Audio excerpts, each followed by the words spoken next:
বর্তমান অবস্থার প্রেক্ষিতে অনুসন্ধানে জানা যায় সিটিটিসি ও এটিইউ কারো কাছে নেই 5 আগস্ট পরবর্তী জামিনে বের হওয়া জঙ্গিদের তালিকা। সংখ্যাটা বলা যায় যে আপনাদের নজরদারিতে আছে কিনা? সংখ্যাটা তো ওই তালিকার সঙ্গে সংযুক্ত। এমনকি আইন শৃঙ্খলা বাহিনীর নজরদারিতেও নেই তারা। একই দশা র্যাপিড অ্যাকশন ব্যাটালিয়ন র্যাবেরও। সম্প্রতি ঢাকায় একাধিক স্থানে আইইডি ও বোমা সদৃশ্য বস্তু পাওয়ায় নতুন করে আলোচনায় জঙ্গিবাদ। তবে এই নেটওয়ার্ক নিয়ে অন্ধকারে জঙ্গিবাদ দমনে গঠন করা সংস্থাগুলো। নজরদারিতে নেই জামিনে বের হওয়া জঙ্গিরাও। নিরাপত্তা বিশ্লেষকদের শঙ্কা আবারও মাথা চাড়া দিতে পারে উগ্রবাদ বা বিচ্ছিন্নতাবাদ। বিস্তারিত মাসুদ আল আবুনির প্রতিবেদনে। নরসিংদীর শেখ আজিজুল হাক্কানি 2024 সালে করাচি বিমানবন্দরে গ্রেফতার হন। পাকিস্তানের নিষিদ্ধ জঙ্গি গোষ্ঠী তেহরিকি তালিবান পাকিস্তান বা টিটিপির সাথে জড়িত থাকার অভিযোগে প্রায় 20 মাস রাওয়ালপিন্ডি কারাগারে ছিলেন তিনি। চলতি বছরের 2 আগস্ট পাকিস্তান পুলিশ তাকে তুলে দেয় ঢাকা বিমানবন্দরের ইমিগ্রেশন পুলিশের হাতে।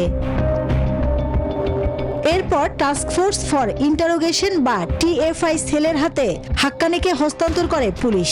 সে সময় তাকে যৌথভাবে জিজ্ঞাসাবাদ করে counter terrorism and transnational crime বা সিটিটিসি ও টিএফআই। সেখানে তার দেয়া তথ্য মতে শুধু হাক্কানি একাই নয়, আরও অনেক বাংলাদেশি যুক্ত টিটিপির নেটওয়ার্কে। অনলাইনে প্রশিক্ষণের পর সাধারণ সমর্থক থেকে সক্রিয় কর্মী বাছাই করে সংগঠনটি।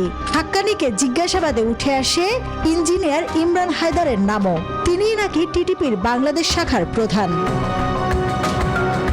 তবে হাক্কানির ফোন ফরেনসিক করার পর উঠে আসা তথ্য নিয়ে মুখ খোলেনি গোয়েন্দা সংস্থা। পরে জিজ্ঞাসাবাদ শেষে 6 আগস্ট আদালত তাকে কারাগারে পাঠায়। এদিকে এর সপ্তাহখানেক আগেই মতিঝিল মেট্রো রেল স্টেশনের নিচে ছাতার ভেতরে 1 থেকে 1.5 কেজি ওজনের উচ্চ ক্ষমতা সম্পন্ন বোমা উদ্ধার করে ডিএমপির বোম ডিসপোজাল ইউনিট। এরপর 30 জুলাই আশুলিয়ায় ট্রাভেল ব্যাগের ভেতরে রাখা প্রেসার কুকার থেকে উদ্ধার করা হয় আইইডি বা বোমা। তদন্ত সংশ্লিষ্ট সূত্র জানায় বোমাটি টাইমারযুক্ত এবং নির্দিষ্ট সময় বিস্ফোরণের জন্য প্রস্তুত করা ছিল। এসব ঘটনা নতুন করে ভাবাচ্ছে সংশ্লিষ্টদের। পাকিস্তান কেন্দ্রিক জঙ্গিবাদ ও স্থানীয় উগ্রবাদ মাথাচাড়া দেওয়ার শঙ্কা সংশ্লিষ্টদের। এদিকে পুলিশের বিশেষ সংস্থা সিটিটিসি ও এটিইউ গঠন করা হয়েছিল এসব নিয়ন্ত্রণে। তবে বোমা উদ্ধারের মতো ঘটনার 2 সপ্তাহ পেরোলেও মতিঝিল ও আশুলিয়ার মামলা এখনো নিজেদের কাছে আনেনি সংস্থা দুটি। শুরু করেনি তদন্ত। মামলাটা আপনাদের কাছে এসেছে কিনা? আমি চেক করছি, আমি আসছে কি ওই আপনাদের সব পরিগুলো জবাব দিবে। এমন অবস্থায় নিরাপত্তা বিশ্লেষকরা বলছেন, জঙ্গি বা উগ্রবাদ দমনে করা সংস্থাগুলোকে এখনই কার্যক্রমে ফেরানো জরুরি। কিছু কিছু দৃশ্যমান অ্যাকশন দরকার। এই দৃশ্যমান অ্যাকশন হলে হবে কি যে এক ধরনের আস্থা তৈরি হবে সাধারণ জনগণের মধ্যে।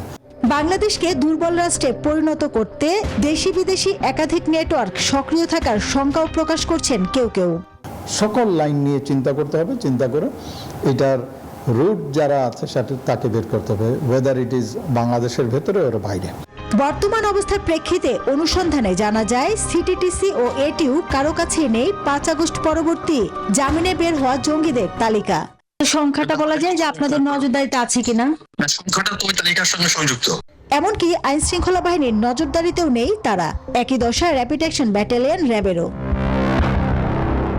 মাসুদ আল আবুনি, নিউজ 24, ঢাকা।